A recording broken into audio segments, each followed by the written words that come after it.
তো যাদের সম্মানের দরকার এই সময়ে অতিরিক্ত বাদানুবাদের মধ্যে যাবেন না, কিন্তু অতিরিক্ত গন্ডগোল, অতিরিক্ত হুড়োহুড়ির মধ্যে মোটেই কিন্তু যাবেন না।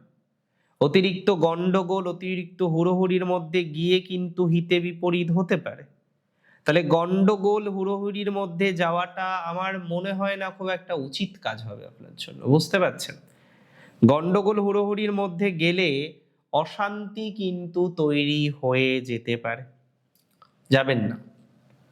সম্মানকে যদি রাখতে হয়, সম্মান দিতে হয়, আর সম্মানকে রক্ষা করতে হয়।